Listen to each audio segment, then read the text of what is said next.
Good evening, ladies and gentlemen, and welcome to the June 17th, 2014 meeting of Downers Grove Village Council.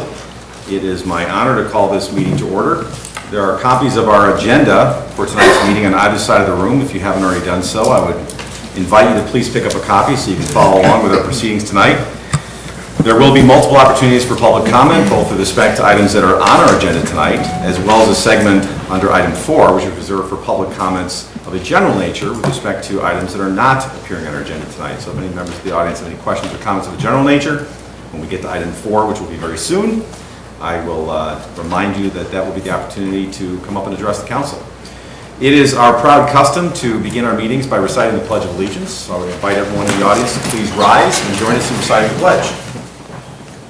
I pledge allegiance to the flag of the United States of America and to the republic for which it stands, one nation, under God, indivisible, with liberty and justice for all. Thank you very much, everyone. I'd now like to ask our fine village clerk, April Holden, to please call the roll. Commissioner Jose? Here. Commissioner Olson? Here. Commissioner Rankin? Here. Commissioner Barnett? Here. Commissioner Neustadt? Here. Commissioner Durkin? Mayor Tully? Here. Thank you. That brings us to item 3, which pertains to minutes of prior council meetings. We have one set of minutes to review and approve tonight. Those are our minutes from our regular council meeting of June 10th, 2014. Do any members of the village council have any changes, questions, corrections, or comments? Seeing as though there are none, do I have a motion to approve? So moved. Second. All those in favor? Aye. Any opposed? Those minutes are approved. Thank you. Just like that, we're on item 4, which is set aside for public comments of a general nature with respect to items not appearing in tonight's agenda. If any members of the audience have any questions or comments of a general nature that they would like to share with us at this point in time, now would be the opportunity. The protocol is please come to the podium, give us your name and address, and we would welcome hearing from you. Are there any questions or comments from the audience of a general nature? Good evening. Hi there. Hi all. Hello again. Yes, good to see you. It's much warmer this time. Yeah, beautiful. Yes. Okay, so this should only take 5 minutes. So my name's Jordan McCarrs from 300 Burlington Avenue, and I can be found at planetjordan.com. Since last I spoke here, we've started a nonprofit volunteer networking and consulting resource to help people conserve money, energy, soil, and water while expanding local healthy food production. I'd like to show you a few things that might help considerably as the council and citizens think about long-term planning for Downers Grove. So, slide 1. This, in my opinion, all these are my opinions. This picture is an example of fiscally responsible economics, of a sustainable destination, of cooperative management, resource management, of regenerative economics, and hope. That's a town in Switzerland where everybody has cooperated to convert their property into farmlands, and they work together, decide you're going to grow this crop, I'm going to grow this crop. Saves an enormous amount of money and creates a lot of wealth. Okay, the second picture.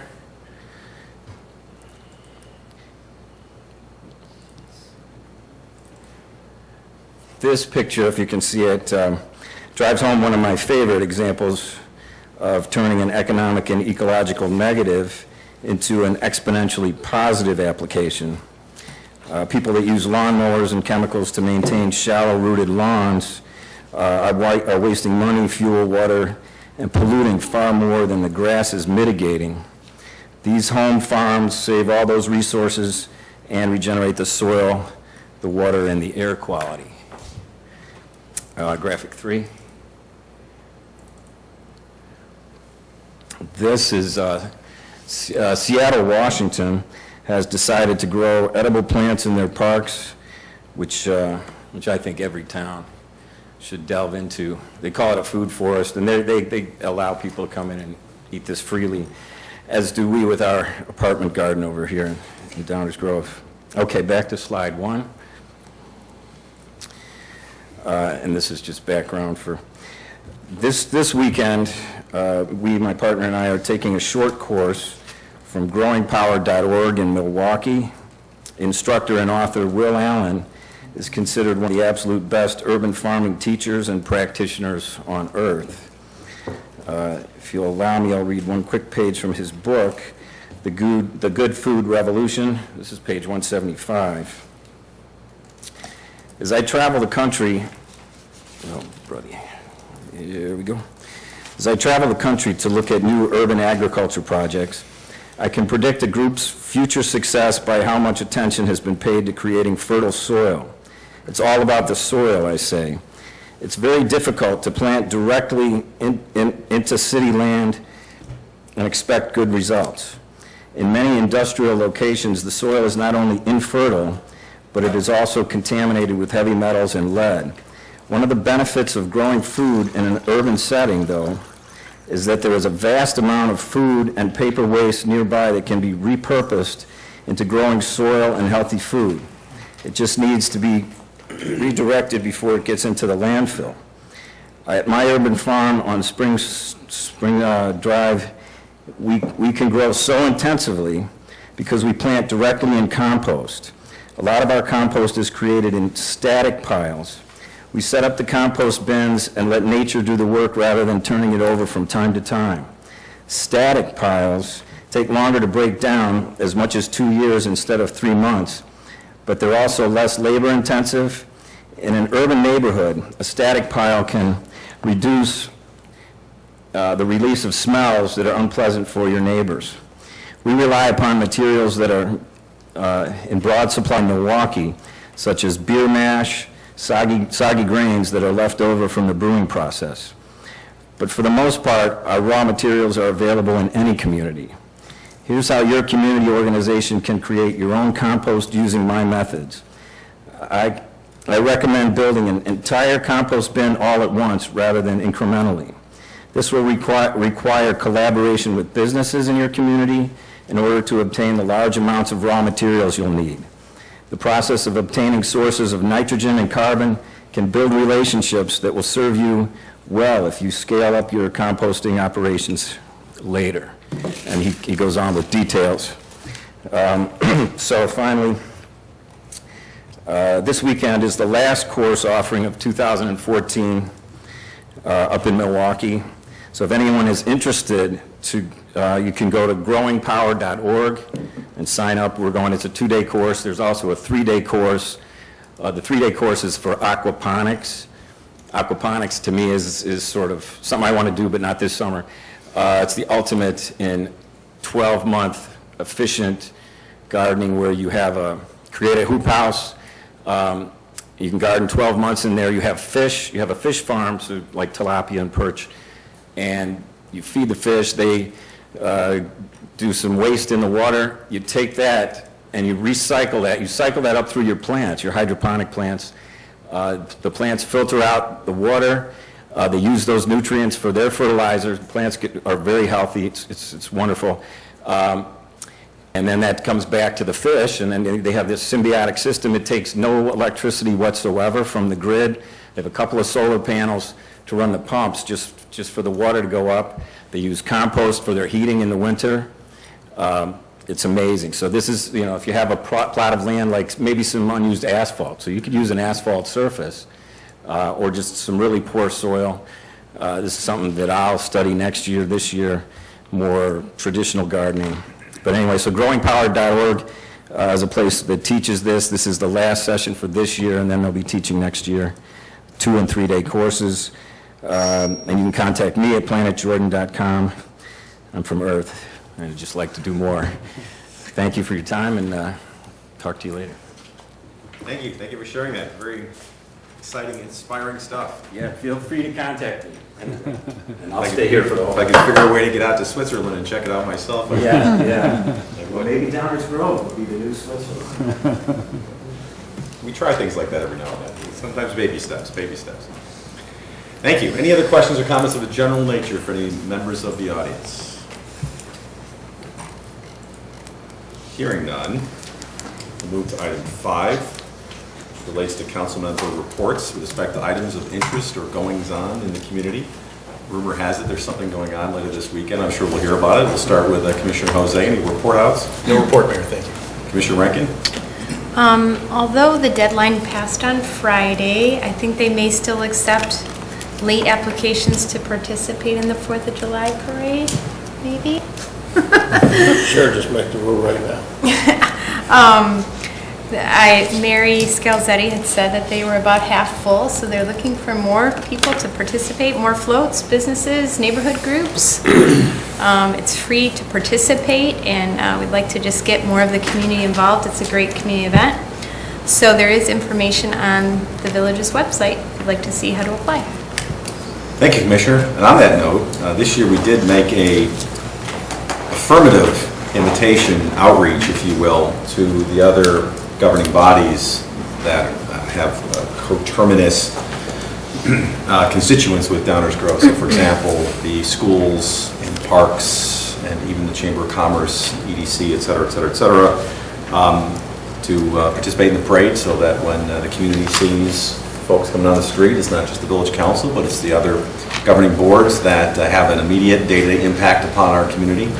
I don't know if they were prepared for it necessarily, but we did make that affirmative outreach this year and invited and encouraged them to participate, so we'll see. Of course, one could wonder, maybe they need some time to work on a theme, so it might not be this year, but I think that was something that was well worth doing to encourage more participation and also to raise the profile of some of our peers within the community.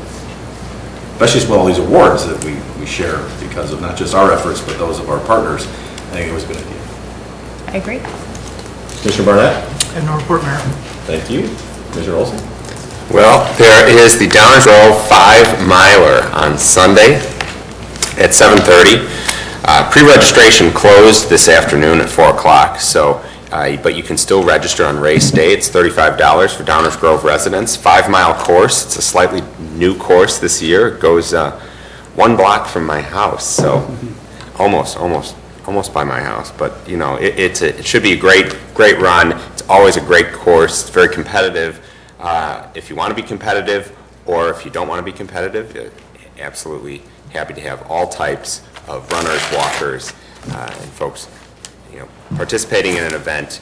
And I think it's a great addition to Rotary Grove Fest weekend. So with that, look forward to seeing everybody in their running shoes on Sunday morning. Absolutely. Thank you, Commissioner. It's a great way to start off before you head over to Rotary Grove Fest and the various delicacies and libations that are available there. Absolutely. So my only question now, if the course is different, does it still finish with the hills around Randall Park? It does. So Yes. And start is at Lincoln Center, so for those wondering. Yes, it does finish around there, and there are still plenty of hills on the course. Yes, I know. All right, well, we'll work our way up towards that. I'll see you there. Thank you. Commissioner Durkin? Thank you. Commissioner Newstead? Thank you, Mayor. Commissioner Olson and I this afternoon attended the Chamber of Commerce ribbon cutting for Maze Lake Ministries. Maze Lake Ministries moved to Downers Grove in February, right on Ogden Avenue in the Community Bank Building at 718 Ogden. Maze Lake Ministries, as you can see on the screen, is a nonprofit Christian Catholic organization where ordinary gifted people do the extraordinary work of God. The interesting thing that they told us today is that they're actually using social media in their efforts. They have spiritual direction and Christian career coaching available via Skype, which I thought was interesting. So check out their website and look them up. They're right here in town and open to everyone, including they even have a special armed services division for spiritual mission and ministries for our armed service folks in Downers Grove. It's a great little organization right there on Ogden Avenue. Thank you. Thanks, Mike, for your help with the website. And that's all I have. Terrific. Thank you, Commissioner. Two things to report. Of course, the excitement is almost unbearable. Just one day separates us from the beginning of Rotary Grove Fest 2014. So in case you've been living on another planet, not Planet Jordan, but another planet, you of course know that Rotary Grove Fest starts on Thursday with the rides, ride preview night, and then of course the full-blown festival kicks off on Friday. 3 days of nonstop fun for everyone, award-winning fun for everyone in Downers Grove. So come on down. I would like to think of it as the DuPage County's biggest block party, because you get to see all your friends and neighbors, even people that come back from out of town, because of their fond memories of when they used to live in Downers Grove. So we'll look forward to that. Lots of activities, and I know various members of the Village Council will be participating in one way or the other, as well as village staff, since there are many organizations, very many volunteers and many organizations that use that event as one of their major fundraising efforts for the year. So it's truly a good community event and activity. And if you need to take a quick break during Rotary Grove Fest, because I think it won't be open yet, this Saturday, the 21st of June, from 9 a.m. until 10 a.m., there will be another Coffee with the Council, which was originally at the train station, but probably because somebody figured out that Grove Fest was going on, it has been moved to the Pocket Park over by the downtown cemetery. Is that correct? Correct. Once in a while I get it right. So look for us there, but we'll probably try to make ourselves visible so you can find us. There'll be a lot of things going on downtown, but if anyone is interested in coming by before they get ready for Grove Fest, Coffee with the Council will be taking place this Saturday from 9 a.m. until 10 a.m. That's all that I wanted to share. That brings us to item 6, public hearings. We have no public hearings tonight, so we'll go right to our consent agenda, which is item 7. Do I have a motion to approve the consent agenda as presented? So moved. Second. Any questions or comments from any members of the audience with respect to the consent agenda? Questions or comments from the Village Council? Hearing none, may I have a roll call, please? Commissioner Newstead? Aye. Commissioner Durkin? Aye. Commissioner Jose? Aye. Commissioner Olson? Aye. Commissioner Rankin? Aye. Commissioner Barnett? Aye. Mayor Tully? Aye, consent agenda passes unanimously. That brings us to the active agenda, item 8. We have 2 items on our active agenda tonight, items 8A and 8B. First, do I have a motion to adopt an ordinance classifying certain fire investigators as peace officers? So moved. Second. Any questions or comments from any members of the audience? Questions or comments from members of the, oh, yes, please. Come to the microphone. Could you state that again? I'd be happy to. The motion is to adopt an ordinance classifying certain fire investigators as peace officers. What does that mean? That would be a question from the audience. Chief Jackson, would you mind giving us a quick reprise of last week's workshop discussion of what this pertains to? This would be previously on the Downers Grove Village Council. Yeah, We did discuss this last week, but thank you for your question. There may be others who are interested in what that means. So fortunately, we have Chief Jackson here tonight to explain it. yeah, basically, what we're doing tonight is an ordinance classifying certain fire department members as fire arson investigators, peace officers. In 2000, the Village Council adopted this ordinance identifying certain members of the fire department as peace officers. The fire investigation team members undergo specific training in fire and arson investigation to get certified under the Office of the State Fire Marshal. Excuse me. So the ordinance prepared for this evening, or actually last week, was to classify them as fire investigators. So this way, the ordinance passed tonight would be them, they'd be like arson investigators, but they're police officers. Okay, so they can become police officers when needed, is what you're saying? Yeah. So that's what it is for tonight. Thank you, Chief. Any other questions from the audience, as long as Chief Jackson is here?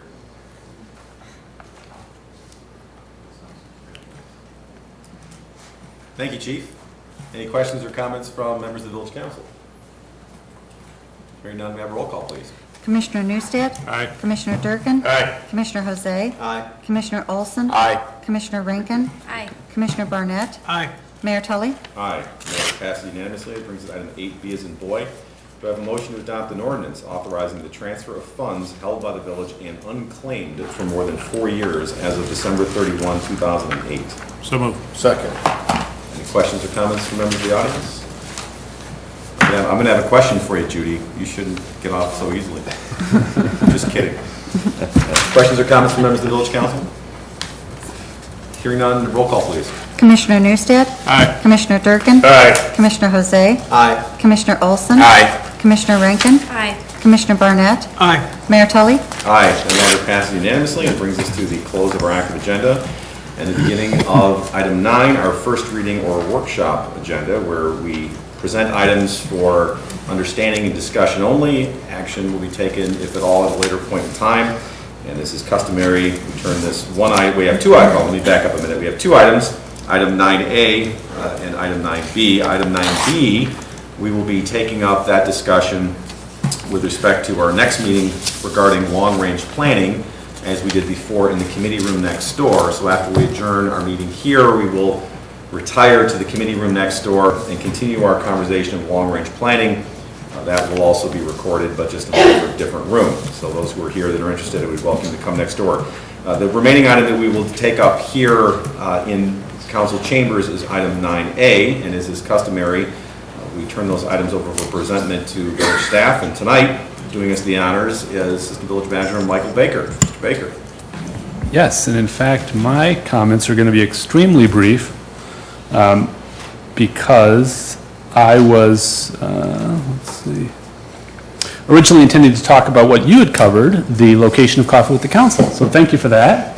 The only thing I'll say, in addition to what you already mentioned, Mayor, is that we made the decision to relocate to Pocket Park because it coincides with the relocation of the downtown market, which will be on that stretch of Main Street between Curtis and Grove this Saturday.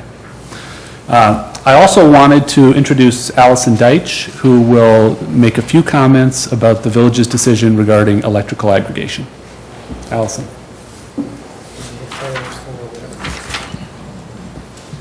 Thank you. We'll come back to item 9A. Allison, how are you? Oh, okay.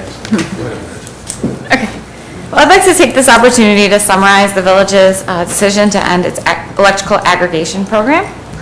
The village entered into an electrical aggregation contract in 2012 with First Energy Solution, which locked in low electricity rates for residents and small businesses.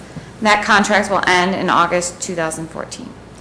So at the time the village went out to bid in 2012, ComEd was locked into long-term contracts for electricity supply that led to higher prices. Since then, ComEd's prices have come in line with what is available from independent suppliers. During the 2-year program, participants in the program saved 42% over the ComEd rate. Recently, the village began to review options for renewing the contract with First Energy and other independent energy suppliers. We found that the rates available from energy suppliers for aggregation are nearly identical to ComEd's rates, and there will be no benefit to residents or businesses by continuing the aggregation program. The next step will be that all participants will return to ComEd's supply rates.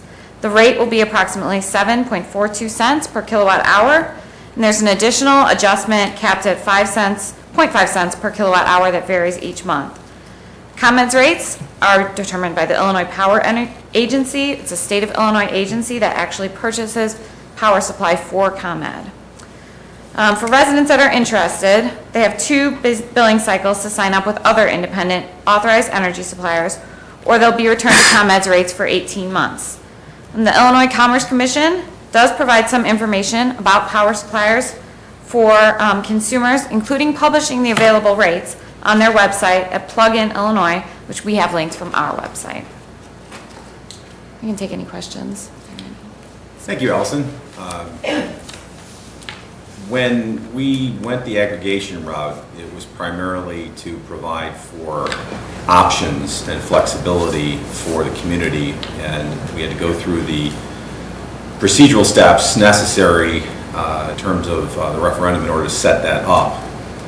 And it worked for a while. But one of the other things that we were adamant about at the time was the ability to get out if we needed to or determined that it was in the best interest of the community to do so. So it's nice that we were able to do that. And the only question then is, should circumstances shift yet again, and we have the option, because it now becomes more attractive, to return to an aggregation-like situation, whereas currently it is not, but if it were to return to that in some way, I would presume, but correct me if I'm wrong, that we already have the procedural infrastructure in place, so to speak, to permit that to happen. Correct. However, that would not be able to occur for the next 18 months because the residents would be in ComEd's rate plan until then. But based on our research and what the Illinois Power Agency publishes, the rates will not be any more attractive for that time. Okay, thank you. Well, and I didn't expect it to be in the next 18 days, but at some point in time, if it moves that quickly, we'll all get whiplash. But I think the key here is that I'm glad to see that we continue to maintain the highest flexibility possible to provide the community with the most options possible, because it is a very rapidly changing environment, and when it's a rapidly changing environment, you want to have all the options that you can.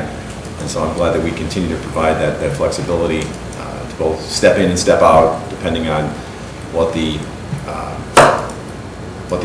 regulatory and economic factors are.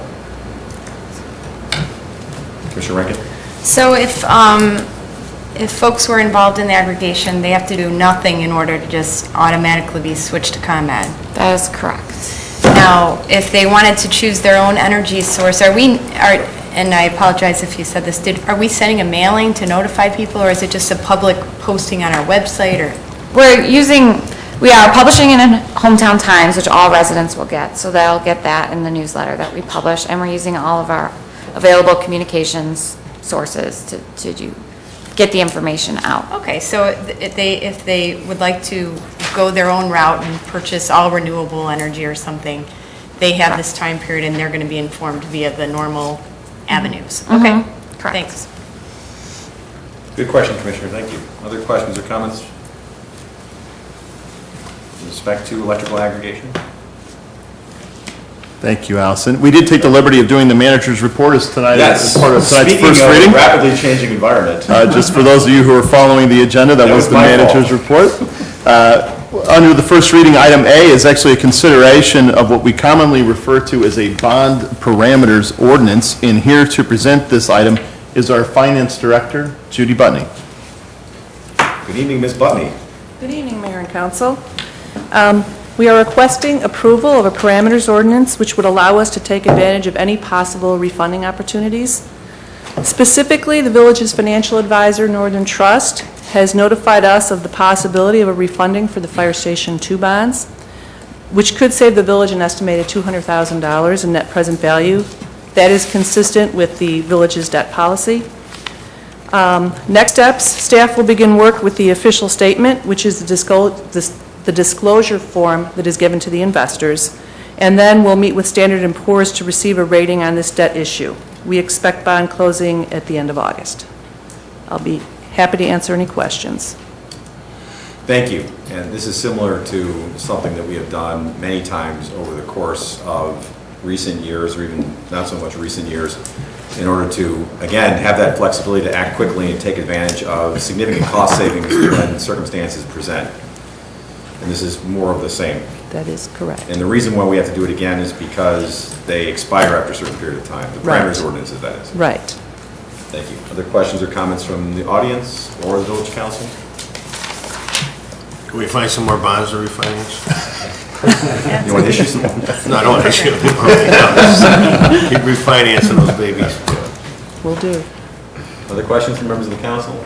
Any members of the audience on the parameters ordinance? Thank you. Thank you. And that ends our first reading until we adjourn into the committee room for long-range planning. Thank you, Mayor. All right, so we are now done with 9A. We'll come back to 9B. You really have to have a scorecard to keep track of Yeah. some. We're done with 11, so we'll go back to 10. Mayor's report. The only thing I want to say under the mayor's report is just want to remind everyone again that in 10 days, the Downers Grove Woodridge Relay for Life event will be taking place in support of the American Cancer Society at Downers Grove North High School, beginning at 5 o'clock p.m. Bless you. And then that's Friday, June 27th, 2014 at 4436 Main Street in Downers Grove. The entire community usually participates in this event and has for many years. It's nice to have it back at Downers Grove North, which is its traditional home. There is a friendly crosstown competition between Woodridge and Downers Grove, as the name suggests. I just want to remind everyone again that there is a community team for Downers Grove called Village of Downers Grove, and anyone that would like to participate, join, or support, I would encourage you to do so. Just please go to the, if you just search Relay for Life Downers Grove and Woodridge, you'll pop up on the page and you can find the Village of Downers Grove page, which is really a Community of Downers Grove page that has been set up in support of this terrific cause, and it's a really nice event. So we're going to hope for some good weather in support of a great event that addresses something that has touched the lives of just about everyone that we either know or someone that we know. Well, that's all I have for my report, so we'll now move to, should we go to 14 and back to 12? No, we'll just go to 12, Attorney's Report. Ms. Petrarca. Thank you, Mayor. Only one item to present this evening, and that is an ordinance providing for the issuance of general obligation refunding bonds of the Village of Downers Grove in one or more series of bonds in the aggregate principal amount not to exceed $25 million, and providing for the levy and collection of a direct annual tax for the payment of the principal and of the interest on said bonds. That will appear on the next active agenda. Thank you very much. Appreciate that. That brings us to item 13, which pertains to any new business. Do any members of the Village Council have any items of new business that they wish to raise with their colleagues? Any items of new business? Hearing no items of new business, need a motion to adjourn. We are going to adjourn next door into the committee room to pick up where we left off with long-range planning, which is 9B under tonight's agenda. Do I have a motion to adjourn? Mayor, I move to adjourn to the committee room. Any questions or comments, discussion, objections?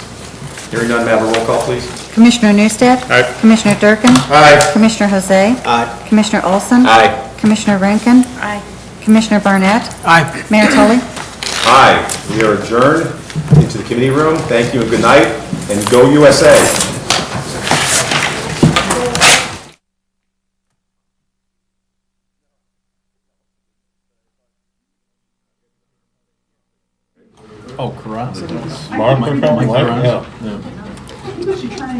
He doesn't like to smile.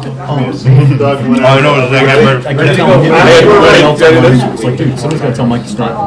Good evening, everyone. Welcome to the committee room. We are here to have our conversation with respect to our workshop agenda item 9B as in boy, which is a continued discussion of the village's long-range plan or long-range planning. This is the second meeting in a series in which we will discuss this topic.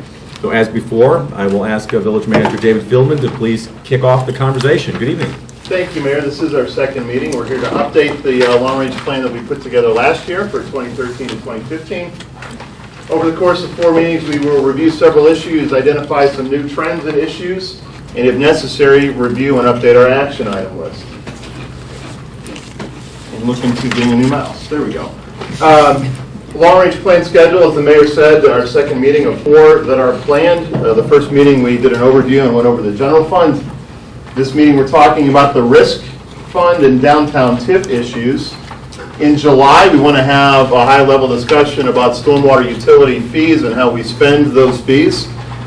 And then in August, put the plan together and relook and update at our high priority action items, in our medium priority action items, and set our work agenda for the balance of this version of our village council. Tonight is about the risk fund and the downtown TIF fund. A real quick meeting, though, of May's, the first long-range planning meeting. This is a graph of general funds from 2007 through 2013. Revenues in blue, expenses in red, and you can see that the news has been very good in the last 4 years. The general fund has been performing very well. So much so, with revenues exceeding expenses in the last 4 years, that our fund balance in this fund has grown. That's a good thing. The fund balance, though, exceeds our policy of how much we should have on hand in reserve.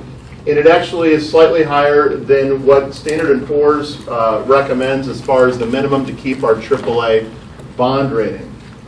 We do, of course, have many demonstrated quantified needs in several areas in the village. Facilities, you're going to hear about risk, some downtown TIF issues, and many other areas as well. But what we wanted to do here is identify that we have about $3.8 million of fund balance that we could put to better use for the village by allocating it to some of those demonstrated existing needs. And in fact, later tonight, we will ask the council to participate in actually helping us fill out these blanks here on the screen. Where should this money go? And we've talked about 4 areas where that money might be allocated, some of those existing needs. Tonight we hope to have a conversation about that when we end. But in order to do that, we need to give you a little bit more information about 2 of the items, the risk fund and the downtown TIF debt service fund. First with the risk fund. The risk fund is simply a fund that is used to pay claims. Expenses related to workers' compensation cases, automobile liability, vehicle crashes, if you will, other general liability that is germane to the operation of a municipal corporation, just our overall general liability. What's interesting about this risk fund, really three things we wanted to tell you. First of all, revenues from this fund that go into this fund, money into this fund, comes from other funds, primarily the general fund. So it's a transfer out of the general fund into the risk fund. So largely, this is a choice of how much money we choose to transfer out of other funds into the risk fund. We do use outside help in helping us administer these claims and do the daily activities of making claims and managing these cases. It's a third-party administrator. We use that third-party administrator because we do not have an insurance company. We are self-insured for the most part. What does that mean, that we're self-insured? It means that there is no insurance company. We don't pay premiums to an insurance company and then put claims into them and they pay it. We, the village, make those payments ourselves. So you can think about it like we are our own insurance company for our own village expenses related to risk. Like other insurance companies, we do carry reinsurance or stop loss or catastrophic coverage, various words for that concept, but at a certain point in the aggregate or on a case-by-case basis, we do have reinsurance that kicks in to keep our costs in line should we have that kind of catastrophic event. The reason we're self-insured is because in the long run, being self-insured reduces expenses. You know, if you think about it, insurance companies are in business to make money. They make money off collecting premiums. They collect more in premiums than they pay out over the long haul. So if we can avoid paying those premiums over the long haul, we actually get the savings that would otherwise be going to an insurance company. This is a graph of the risk fund revenues and expenses going from 2009 to 2013. The expenses, these are all cash-related expenses. The cash expenses are shown in blue, and the revenues, remember the revenues are transfers from other funds, are shown in red. And I think the point here is that you can see the transfers in from other funds have declined in the last 2 years. This has resulted in a current, as of the end of 2013, negative cash balance, negative $622,000. And we expect that unless we do something differently, this trend will continue, and by the end of this fiscal year, 2014, we would have a cash balance somewhere around negative 1.9 million or so. So what happened? What caused this? Three things. Obviously, you can see for the first 3 years in this graph, we were on a path where the transfers in were generally matching the cash expenses out. And then in 12 and 13, we didn't put enough money over into this fund. Well, it's because we had inaccurate information that was provided to us from our third-party administrator.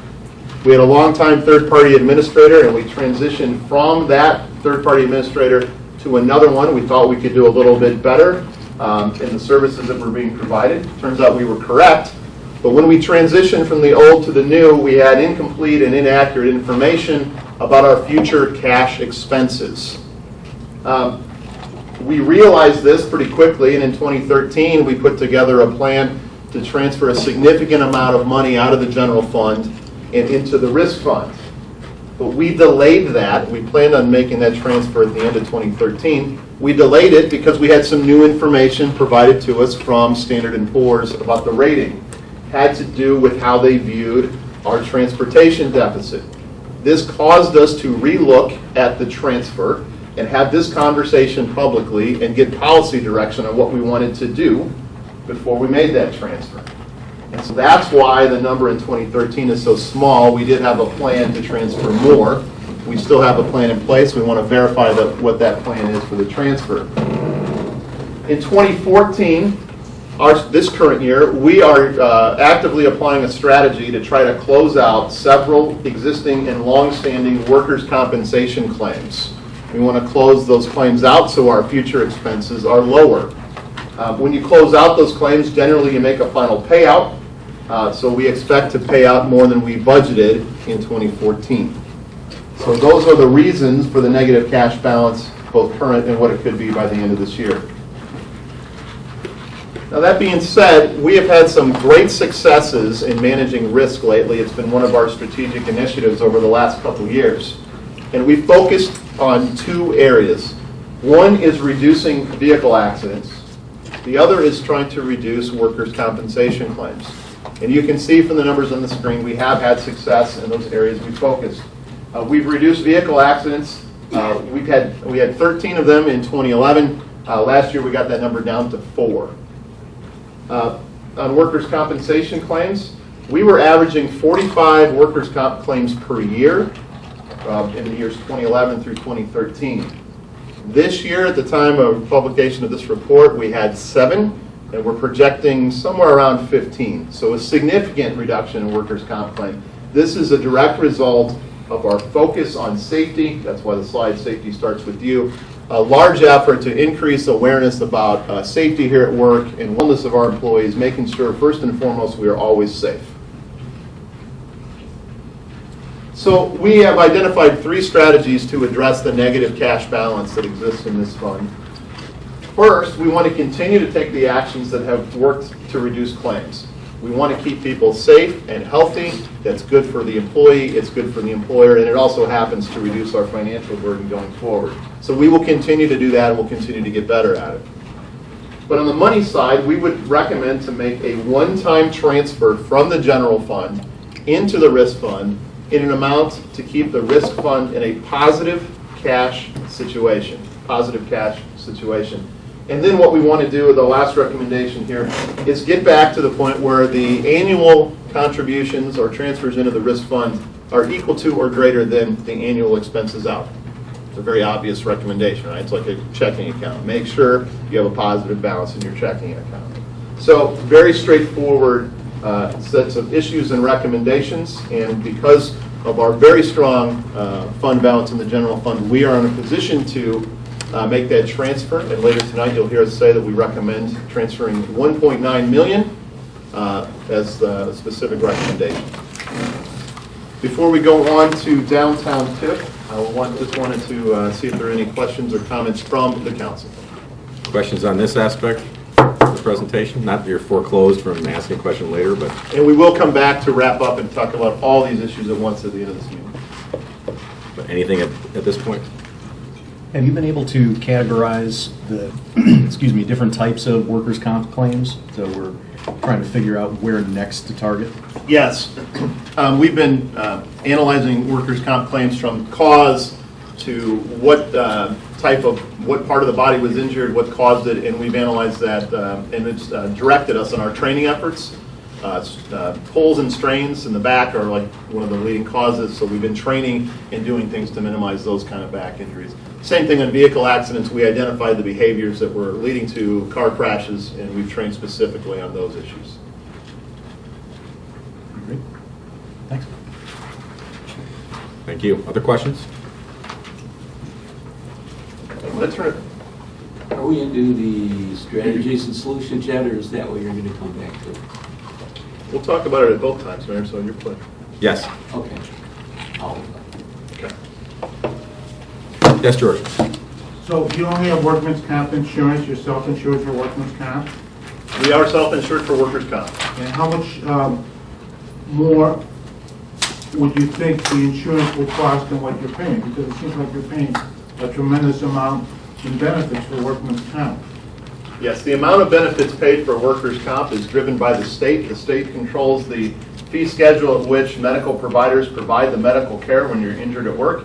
That's the same for every employer in the state, not just the Village of Downers Grove or just municipalities. So the cost on a per claim basis is commensurate with the market. Because of that, you can imagine that if we're in line with the market as far as cost per claim, that if we paid an insurance company over the long haul, we'd be paying more for insurance than we would be in simply paying out the claims. Isn't there a percentage of wages though? And isn't everybody in the pool paying the same percentage as everybody? No, it's based on experience and actual numbers, and we relook at that, whether we should join a pool or a risk management association every other year or so, and every year that we've done it, it's come back that we're better off to remain self-insured. Great questions, George. Thank you. Now, if we could create a captive insurance company and turn it into a revenue source, that'd be another story. Probably need legislation for that, Commissioner. When I was in the park districts, there was a thing called PDERMA. Is there a municipal version of that? Yes, there's IRMA. IRMA, okay. And we were members of IRMA 20 years ago or so, and we decided that the buy-in rates in the pool were higher than if we became self-insured, so we broke away from IRMA a couple decades ago, and we rerun that analysis on a pretty continual basis, and it still turns up self-insured is the way to go. Great, thanks. But the point that bears repeating is that we revisit that decision periodically to see which option would be best and go with the lower cost option. At this point, I'd like to call up Deputy Manager Mike Baker to go over some issues related to downtown TIF. Mike. Thank you, Dave. I'll make everyone aware that I'm on the right part of the agenda right now. That's what I'm supposed to be talking about. If you did everything right all the time, Mr. Baker, we'd start to be worried about. No, you were just testing to see if we're paying attention. It shows you're human. The issue, quite simply, with the downtown TIF is that we've identified a future funding gap where expenses exceed revenues. I'll talk about more of the financials in some greater detail in just a minute or two. But I thought we would start with a visual representation of the history of the TIF. And for those of you who aren't familiar, TIF is an economic development tool confined to a specific geographic area, in this case, the downtown in Downers Grove, that allows us to reinvest the dollars generated from the growth in property value within that district. And again, I'll explain a little more in detail in just a second. But believe it or not, the TIF was put in place in 1997. It expires in 2020, so it's nearly 3/4 of the way through its life. And for those of you who were here in the late 90s, I'm sure you can think back to what the downtown was like back then. If you can't remember, we are going to show you. These pictures should start looking a little bit familiar.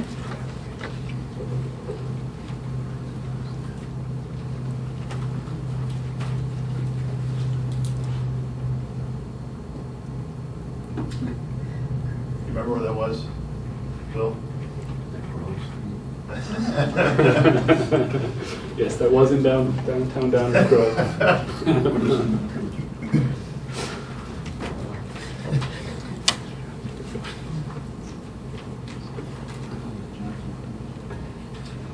All right, now transitioning to... And that was the nightlife.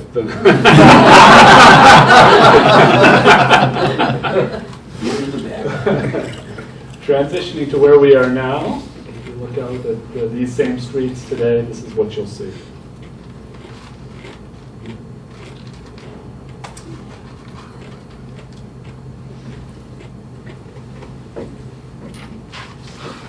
This is actually the Georgian Courts project that was started in the early life of the TIF. Not all projects directly were supported by or related to the TIF. Obviously, this is a Park District project, but consistent with development and improvement throughout the downtown that have taken place in recent years. This is the Morningside project. So, again, just examples of the redevelopment activity on private property that has occurred. What people will also remember who were here back in the late 90s is that we, as a village, undertook a significant amount of public infrastructure investment activity.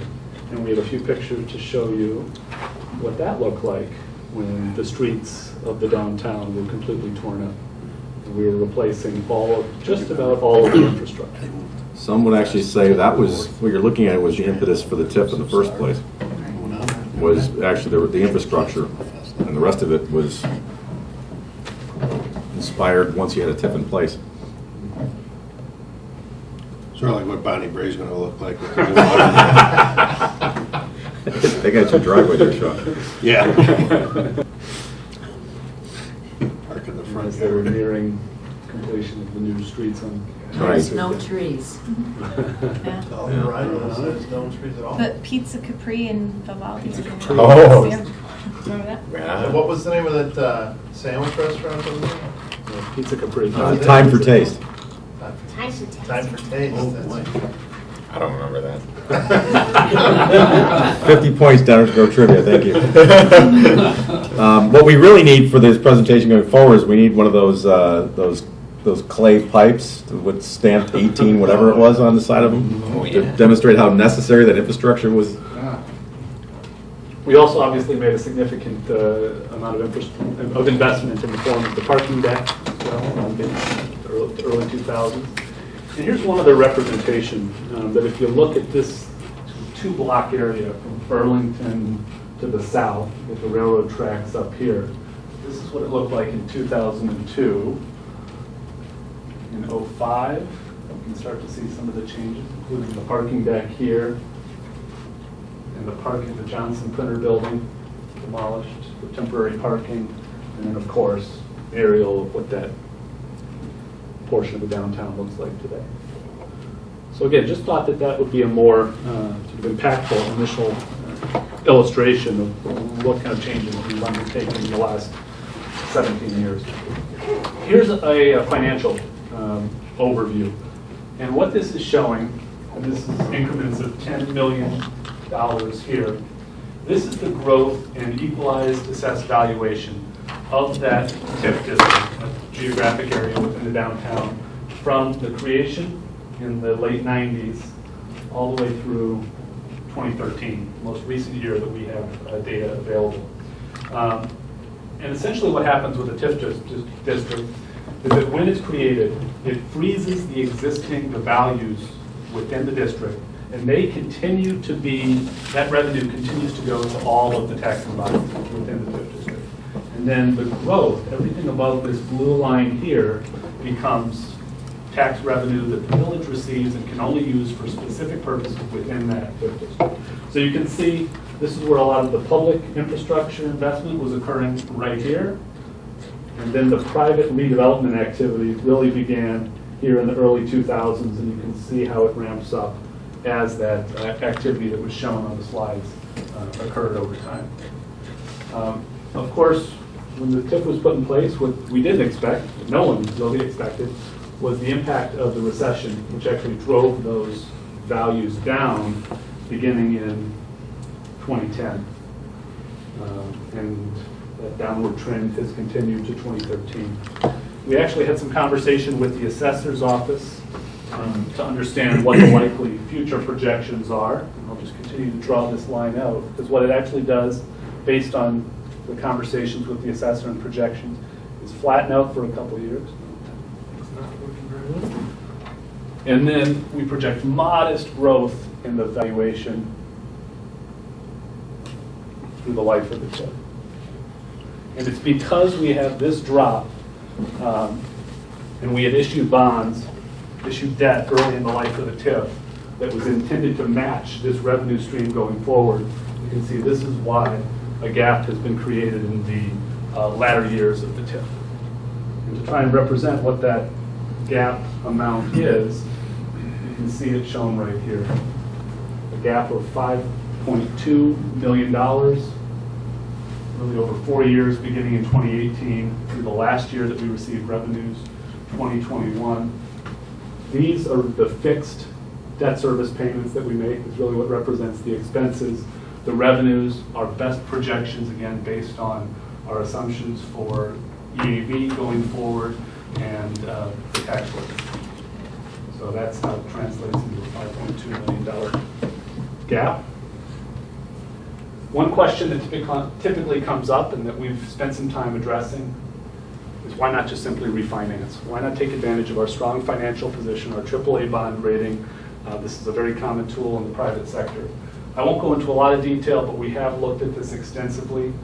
There are a number of reasons why, given the unique circumstances here, it really just doesn't make sense for us, including the limitations that we have on the general obligation bonds that we issued, which we've really, you heard about it tonight in terms of how we set the parameters ordinance. We always look for those opportunities to refund bonds. We've taken advantage of just about all the opportunities presented to us, and really only have one of the 5 bond issues with the ability to call or refinance at a specific point in time. Also, if we did look at refinancing in a more private sector method, it would take our, right now, tax exempt bonds into taxable status, which would significantly increase the rates on those bonds. And of course, even if we extended the payments beyond the life of the TIF, we haven't done anything about the revenue stream yet, because we have a revenue stream that, with the expiration of the TIF in 2021, will evaporate at that point, unless we did something like work to extend the TIF district, which, as we looked at that, is certainly feasible and has challenges because it requires approval of the General Assembly and all of the other taxing bodies within the village. So when we looked at all of these reasons in response to this question, concluded that a number of them have some challenges and would potentially have a negative impact on the village's bond rating. And that's the reason why we're not recommending going down this path. But we do have other strategies that we've identified and spent some time talking about. We obviously will continue to monitor the financial conditions of the TIF and update our projections, given that we have a few years between now and 2018. We'll look at that one opportunity in 2018 to refund the one existing callable bond. As we continue to talk about facilities, we won't get into great detail tonight, but we've already introduced and talked about how one of the facility options presents a unique opportunity to generate revenue that would allow us to address that gap going forward. We'll continue to explore and provide information on that opportunity. And in the absence of any of these other strategies panning out, we're left with one listed here at the bottom. Consider levying property taxes on the village's overall levy for the debt service payments. Wraps up my portion of the presentation on the TIF. I'd be happy to answer any questions. Ms. Paul is here if any questions on what's been presented so far regarding the downtown TIF. More of a comment, Mayor. I think, going back to the pictures, the TIF is working. I mean, we got the infrastructure we wanted. We have the redevelopment that we've been that had been hoped for. I remember those days in the late 90s when I was working in town. It was a ghost town down here, but a lot of stores survived, a lot of stores stayed, and then we got a lot of new stores because of the work that went into the infrastructure in downtown. But we also got a lot of residential components, and that's where we saw that line going up. From my point of view, I think, we're going to get into this a little bit later, but the effectiveness of the TIF and the infrastructure improvements has allowed us to be in a position to see what's going to happen with this site before we have to make a decision about the last 4 years of the TIF, is my opinion. But it's very important to know when you look at these pictures, the before and the after. I think this is a pretty good indication of where we were and where we are now, and it needed to be done. I mean, those of you who were around remember the people scavenging the bricks out of Main Street. There were still the big old giant paper bricks underneath Main Street. Guys were coming in wheelbarrows and pickups. They probably shouldn't have been doing it, but they were. I probably shouldn't have been watching them, but I was. And that's what our infrastructure was. And, the improvements are spectacular. And think about it. We haven't had to go back into those infrastructure improvements and repair them or do much to it. A little bit of crosswalk work, but for the most part, the downtown infrastructure is held up very, very well. And it will continue to because it was done the right way with, the right knowledge. So I just want to underscore that the TIF has provided a great resource for our community. Liz? I think this is probably a different meeting down the road some, but two things. I think it's not too early to start thinking about what it would take to, or if the desire to renew it is going to come into play. At the time it was done, it was about a 2-year project. So it's something to think about in the future, or even whether you want that revenue stream. Probably do, but and then in terms of trying to think about the way it's where the gap is now. I've lost my train of thought. I guess mostly I'm interested in making sure that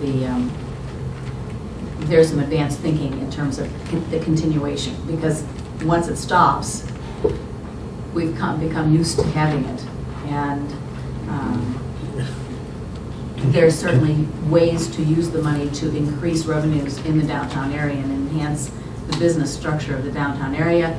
I believe the Downtown Management Corporation is funded through the TIF, am I correct still, or is that? It's actually funded through the SSA, which was created as part of this whole project, but the actual revenue for the Downtown Management Corporation stems from the special service area that incorporates the downtown, which more or less overlaps the TIF district, but not exactly. Right, okay. So I'm just thinking ahead a little bit. I appreciate it. Thank you. Yes, George.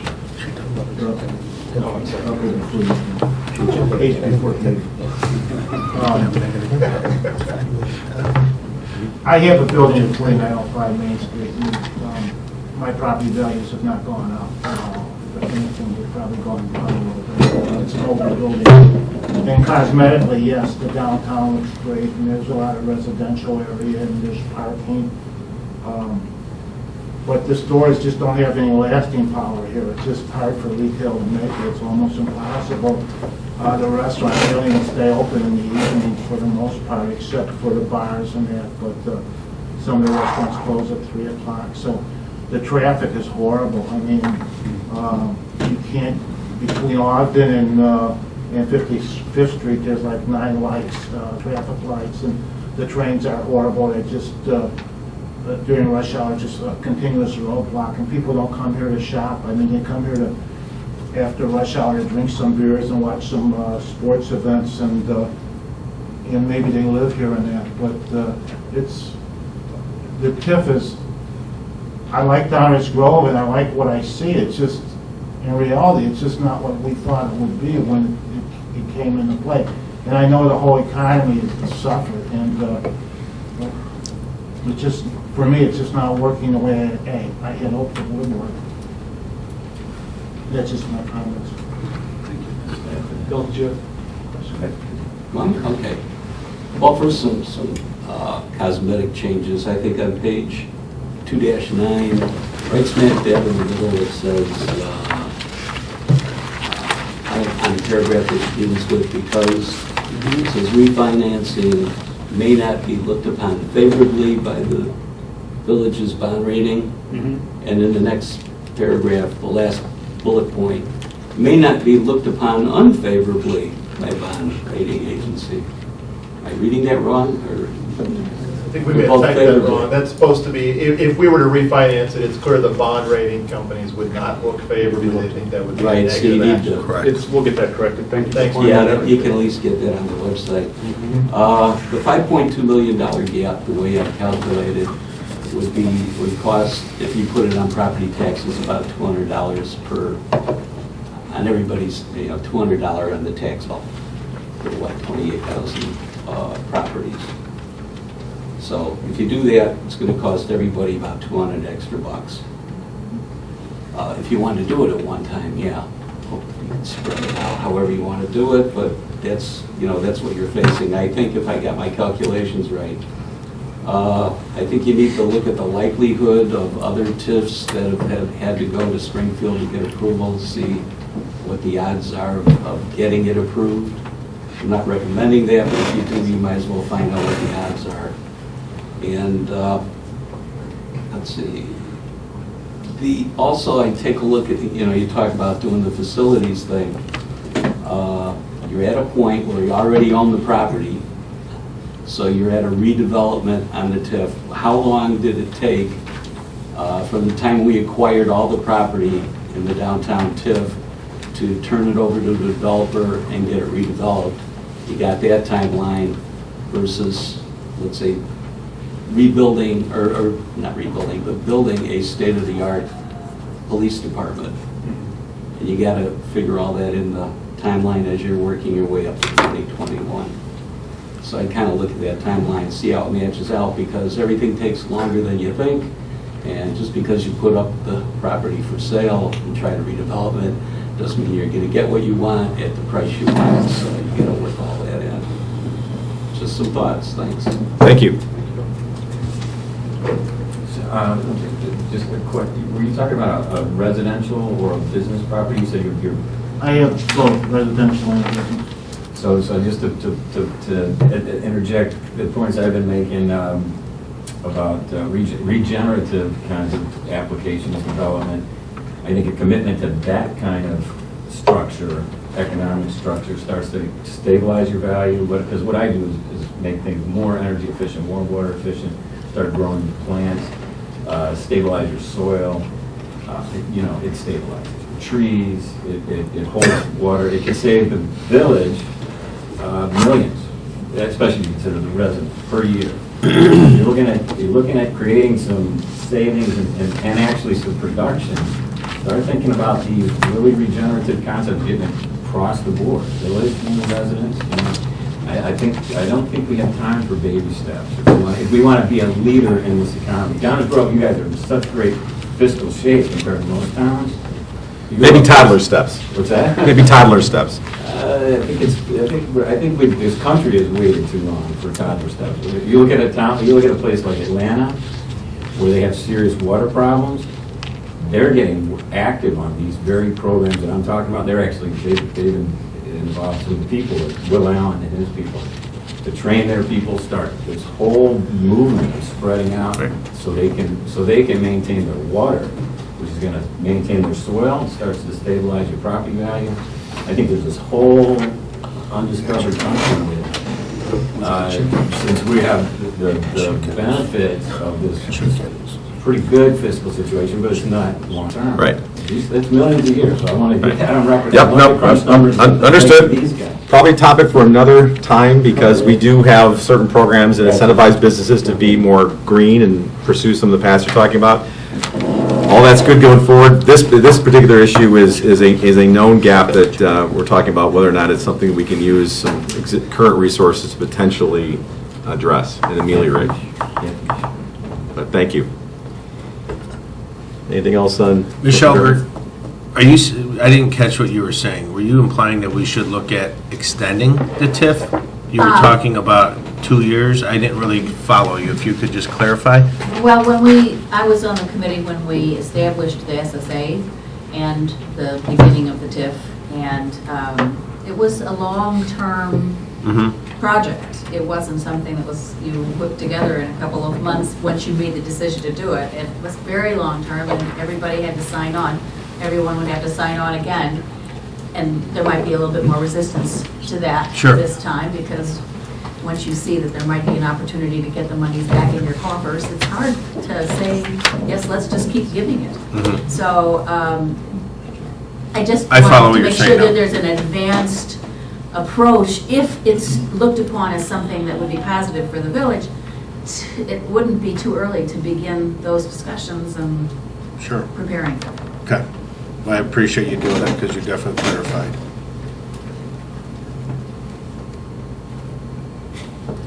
Thank you, Mayor. This is perhaps better suited for the fourth long-range planning meeting, but because we're talking about the TIF and downtown and potentially redeveloping a portion of this site as part of the strategy of dealing with the downtown TIF gap, I think one of the things we need to put on the table is whether or not we're going to continue to mandate Type 2 construction here in the downtown area, because I think it could have an impact on the value of the land that we would be redeveloping here, and could help drive other redevelopments, and whether it's the TCF Bank site or 5117 Main, that may not have a huge impact on the amount of the gap, but would help that particular issue. So just wanted to throw that out there. We don't need to necessarily go down that road tonight, but I think it should be a key component of how we're dealing with the downtown TIF debt service. Other questions, comments on downtown TIF? Presentation portion only. Thank you, Mayor. We started the meeting, and really last meeting, talking about how we had about $3.8 million of general fund balance that's beyond our policy and beyond even what Standard & Poor's may recommend as a minimum to keep our AAA bond rating. And that suggests that we could put that money to work for us. And what we wanted to do tonight is get some interaction and some policy direction from the council on how to make that allocation. You may remember in the first meeting we talked about, and we've been talking about this issue actually for 5 or 6 years, this transportation fund deficit, which was accumulated over time of years of the transportation funds not being able to pay its bills for the operation of the commuter shuttle. What happened in that case is that the transportation fund, when it couldn't pay all the bills, the general fund stepped in and it paid the transportation fund bills for it.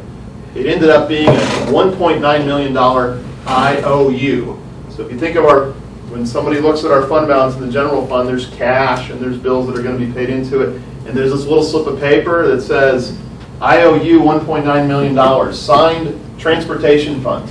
Well, the transportation fund doesn't have any way of generating revenue. And so S&P, Standard & Poor's, said, we counted your fund balance as if you're never going to make good on that IOU. Okay? That $1.9 million isn't there. The IOU is not going to come through. It's not going to happen. And so they already said that $1.9 million isn't really there, and we didn't count it. And so what that suggests to us as staff is that we should literally take that IOU and rip it up. What that means technically is apply that $1.9 million of fund balance to the transportation deficit. I think technically that's some kind of transfer back, or it's a write-off of some sort. But it's clear that the rating agencies think we're never going to make good on that, and there is no existing strategy that will make good on this in a short period of time. We had a strategy that might address it over a long period of time. So this drives the staff recommendation, according to our bond rating companies, that we should allocate 1.9 of it back, essentially writing off or ripping up that IOU. The next staff recommendation of that 1.9 is actually the balance of it. Staff recommends that we put $1.9 million from the general fund into the risk fund because that happens to match the projected cash deficit by the end of 2014. Our strategy there is to maintain a positive cash balance. So this is a nice, neat little package here. This we did not set out to make these numbers equal. That's just the way it came out. So sometimes rather fortunate with the math there. But what that means here is that we don't recommend at this point transferring any money from the general fund to address this downtown TIF debt service gap for a couple of reasons. We think the strategies that were outlined tonight by Mr. Baker are viable and could significantly reduce that gap by the time it presents itself in 2018, especially the facilities option. If we were to sell some of this land we're sitting on now for redevelopment purposes, we could have several $1 million in cash on hand prior to 2018, right about at that time frame, which we could allocate here, and then we could deal with the refinancing and financing of any village facilities at that time. So we're recommending none of it be transferred yet. We're also obviously not recommending any transfer or set aside for a potential reduction in income tax. That is always a threat. The state's been talking about this for several years. Sometimes it becomes a very real threat. Other times it looks like it's not going to happen. Our recommendation is based on immediate needs that are quantifiable. If you think about it, this transportation deficit is quantified at $1.9 million, and it already happened. It happened and was finished up in 2012. We haven't added to that deficit since then. So that is quantifiable and in the past. This one, and the risk deficit, is quantifiable, projected pretty close to that number, and it's happening right now. It's real now. We have needs right now in 2014. Downtown TIF, we can estimate the gap. We don't know for sure what it's going to be, but it probably won't hit us for another 3 years. And the last one has been a discussion, a potential issue, which may or may not ever hit us, and could be measured in small dollars or up to $4 million. So there's some logic not only to the number, but to the timing and the priority. We would like the input of the council on what you think of the staff recommendation, and if you would recommend pursuing any different allocation. Mayor.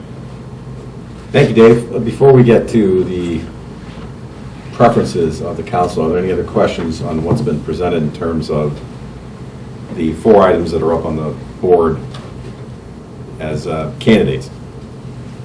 If everybody has a clear understanding of what those issues are, then I'll open it up for input in terms of thoughts on the staff recommendation, which is 1.9 to the transportation deficit, which would eliminate that once and for all? Yes.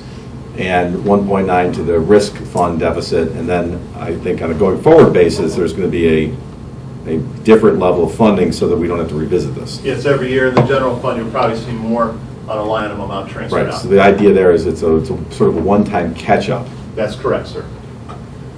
to get us where we should be, and then going forward, we don't have to do this again every year.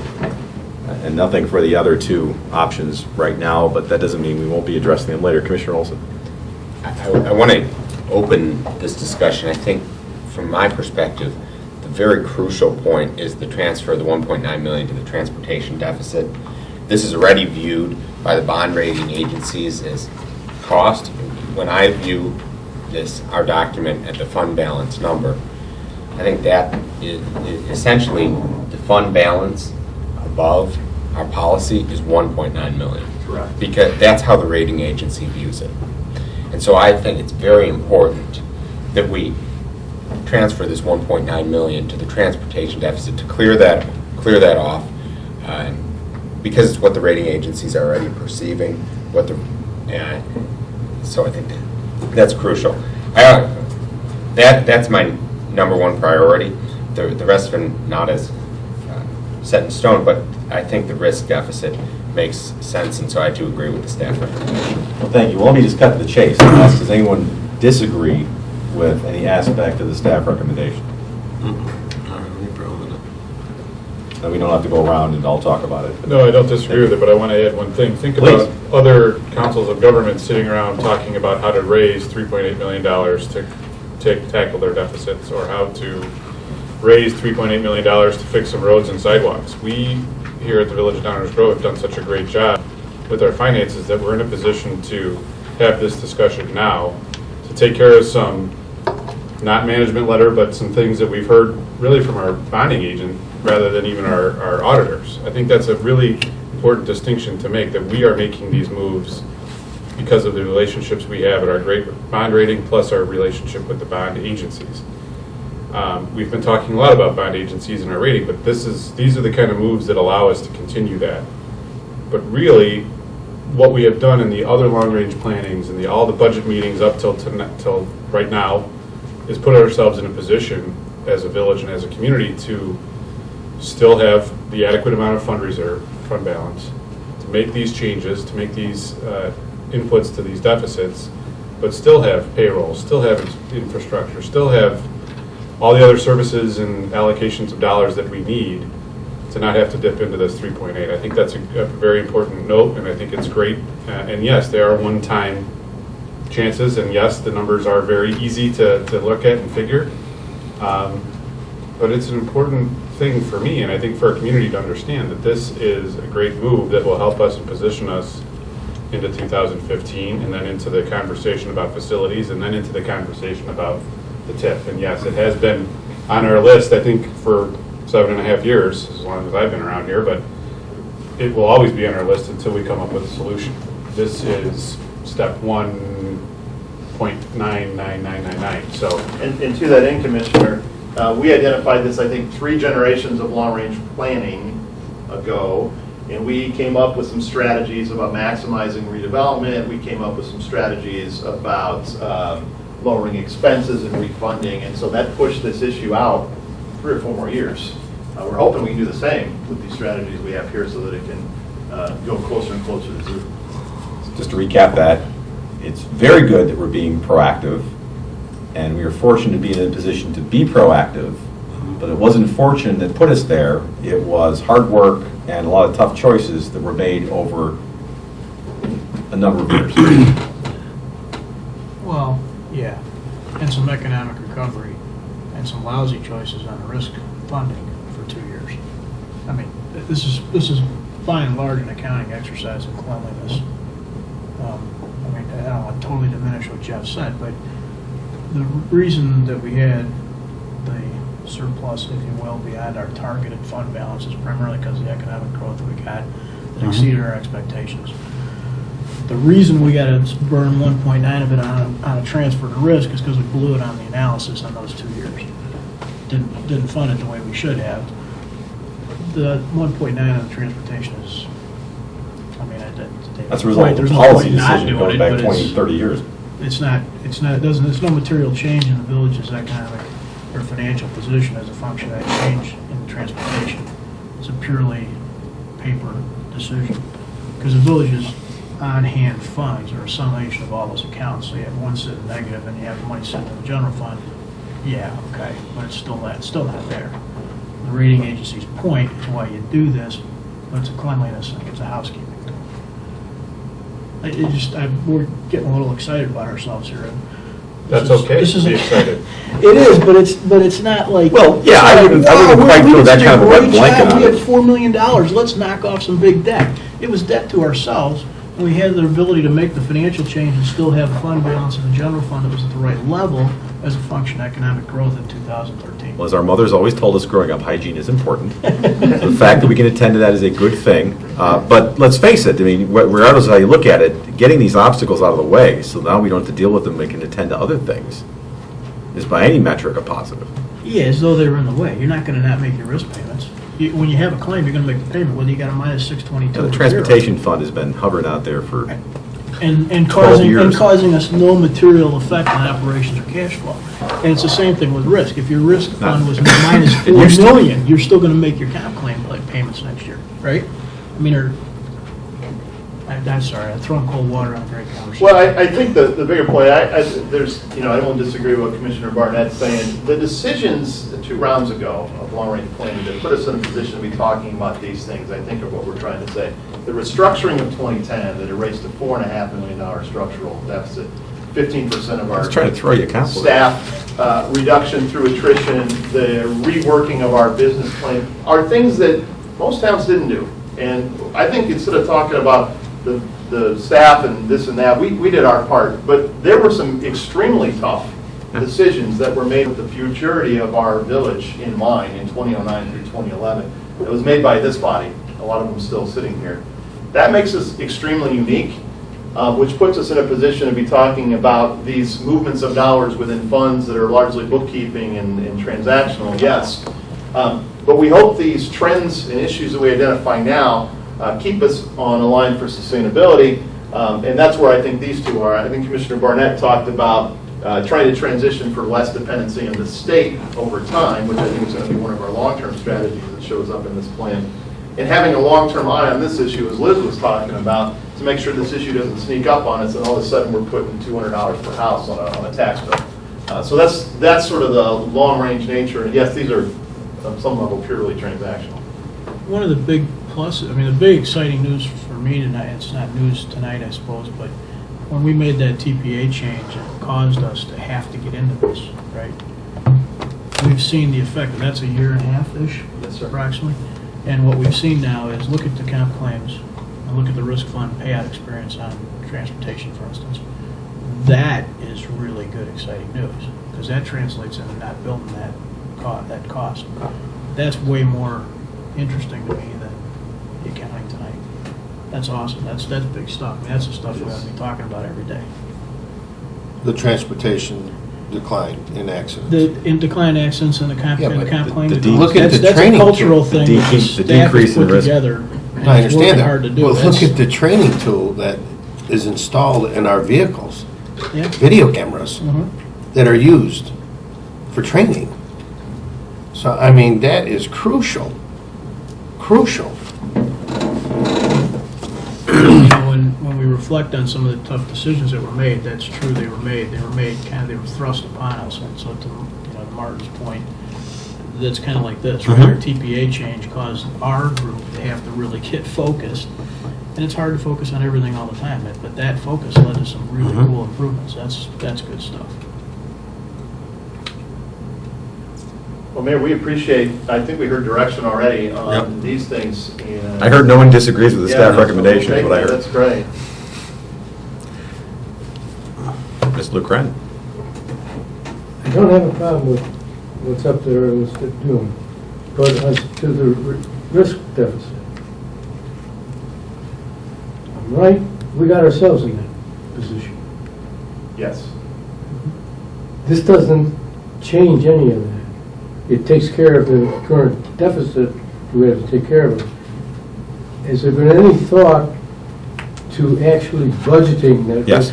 Yes. That was a question I asked earlier. I may have skipped over that a little bit too quickly, but Taking that, whatever the real estate tax, if real estate tax was the only source, you take less out of the real estate tax and put it in the general fund and you put it in the risk, so that we're covered long. Yeah, it will be funded at the appropriate level going forward. So here's the one-time transaction we talked about tonight, $1.9 million. This is the, let's annually transfer an amount to cover it. Actually, this is just a return to what we were doing for years and years, and you see in the graph that preceded it, those lines were real close, and then there were 2 years that the revenue line transfers and dropped off. We're just talking about putting that back where it needs to be. Right, but then you're continuing the transfer for profit. That's the problem. Why don't we budget? The risk fund has no direct revenues. The only way the risk fund gets money, the only way it gets money is transfers. The transfer is budgeted for. Yeah. It's a budgeted for transfer, if that makes any sense. So like the police department. It's not a has Band-Aid, chargeback. it's actually They pay planned so for. much to this fund. The fire department pays so much, so they're putting in the pool and then the expenses come out. It's sort of like, it's sort of treating it like, I'm sorry, Commissioner. I thought you were finished, I'm sorry. It's sort of like the other enterprise funds we have, like for example, the water fund or now the stormwater utility, where there are certain costs associated with that, and it doesn't have its own structure to deal with it, so it's drained on other resources, administrative resources within the village are allocated to it, so it's an allocation, but it's a budgeted for allocation. So that transfer that takes place is like countless other budgeted transfers. Am I getting that half right? Where's Judy? Half right? All right, that's all right, that's exactly what. So maybe. So your point's well taken, but it's, that will, basically what your concern is will be addressed.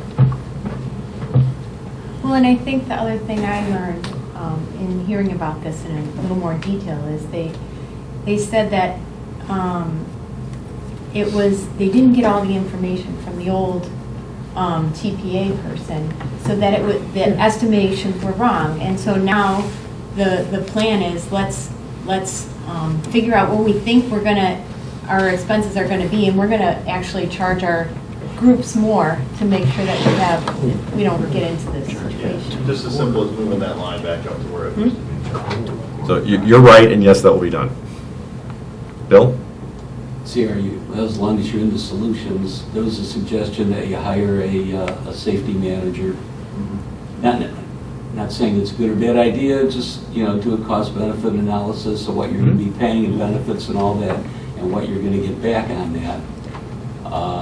Also, in the private sector, where there's companies that have a lot of risk, accidents, factory-type work, I've seen where they set aside money, or they make targets, is essentially what they do, and if the department or if the company reaches these targets, that money that's saved is given back to the employees as some sort of reward, a bonus, if you will, some type of reward. Sometimes sometimes all they get is a picnic out of it, and other times they actually get raises or bonuses. So, having a safety fund, if you will, set up carefully with targets to make sure that because when people have a financial incentive, it does a lot more than somebody telling them, watch what you put on the floor, or drive this way, or do that. They have a financial incentive to be safe. So, just a suggestion there. Thanks for sharing that. Just a quick question. I don't quite understand the whole transportation thing. You guys are the transportation company, essentially, right? So what if the transportation innovates, gets lucky, and goes into the black?